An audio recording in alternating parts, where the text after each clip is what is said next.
મિત્રો, આવી વાર્તા તમે ક્યાંય નહીં સાંભળી હોય તેવી વાર્તા તમારી માટે લઈને આવ્યો છે.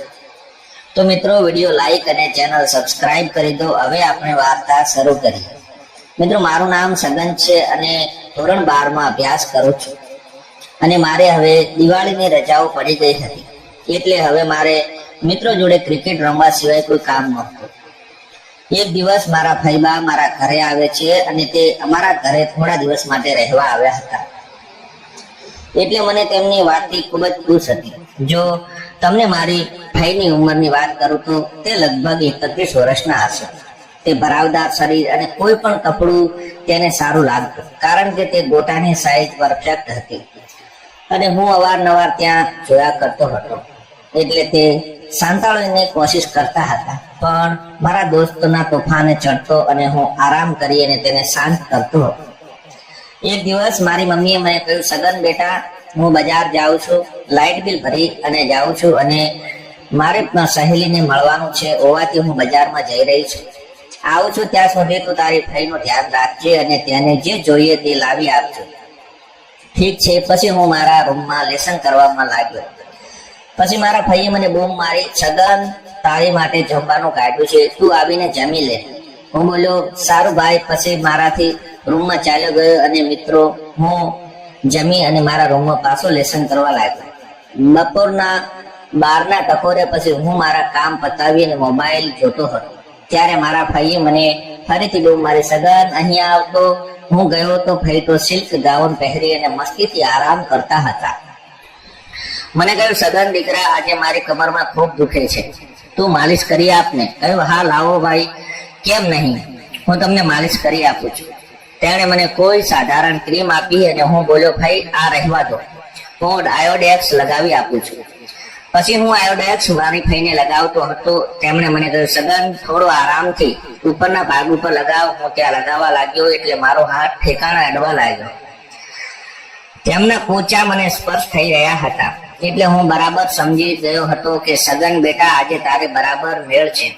આજ તો સુધી ઘણા મારા હાથ પગ માર્યા, પણ આજે તે સાક્ષાત દર્શન કરવામાં આવે છે. મારો શ્વાસ ખૂબ જ સ્થિર પકડી રહ્યો હતો. પછી ભાઈ સીધા થયા અને કહ્યું, ટોકણમાં મને થોડીક માલિશ કરી દો. હું બોલ્યો, હા ભાઈ, જરૂર. મને એવા વિચારો આવતા હતા કે હું ક્યારે મોટો થઈશ અને મારા લગ્ન થશે અને હું પણ કામ કરી શકું. પણ આજનો રંગીન દિવસ હું ક્યારેય પણ નહીં ભૂલું. ભાઈ મને ત્રાસી નજરે જોઈ રહ્યા હતા અને તેમણે એક સાઈડમાં પગ મૂક્યો. તરત જ ચિંગળજને દર્શન થઈ ગયા અને હું ક્યાંય જોઈ રહ્યો હતો. મિત્રો, હું ક્યાંય જોઈ રહ્યો હતો, હું તમને ખબર તો નહોતી પડી દેવા માંગતો. હું જે જોઈ રહ્યો હતો, હું પણ ફરી ખાલી સુઈ જવાનો ડોળ કરતો હતો. અસલમાં તે જાગી રહ્યા હતા અને હું શું કરી રહ્યો હતો તે જોતા હતા. હું પણ હોશિયાર બની ગયો ને અજાણ્યો બની અને શેખ સુધી માલિશ કરવા લાગ્યો. એક વાત તો પાકી થઈ ગઈ હતી કે આજે ભાઈને જલસા થોડી વાર પડવાના હતા અને મારો રંગીલો તો તોફાને ચડી ગયો હતો. બસ હવે મને એક જ વાતની ચિંતા હતી, ક્યાંક અચાનક મમ્મી ન આવી જાય.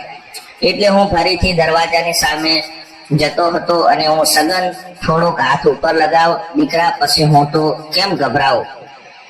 મારો હાથ શેખ સુધી જવા દીધો. મેદાનમાં સફાઈ હમણાં જ કરી હતી, કેમ કે ફડાકા અને અડાકા તેમના એકદમ તીખી નજરે તાકી રહ્યા હતા. એટલે હું થોડો ગભરાઈ ગયો ને તે બોલ્યો, સગન બેટા, આજે તમને ગયા તો આજે મમ્મી બધી વાત કરી દેશે, તો મેથી પાક બરાબર ખાવો પડશે. પરંતુ હિંમત ભેગી કરી અને શેખ સુધી રાખી દીધો. રંગીલો આમ તેમ સરખો કરતો અને બસ હવે મમ્મી આવી જાય એ જ વિચારતો હતો.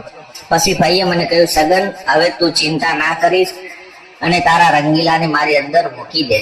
દીકરા, મારે આજે મોજની લેવી છે અને ભાઈ મને ક્યાં આવડે છે. ત્યારે ભાઈ એટલું બોલ્યા, દીકરા, હું તારી મદદ કરીશ. અને પછી તેણે રંગીલો લીધો અને પછી તે મેદાનમાં આવી ગયા અને મને પ્રેમથી કહ્યું, હવે તું આવી જા અને રંગીલા રાજાને મહેલમાં આવવા દે.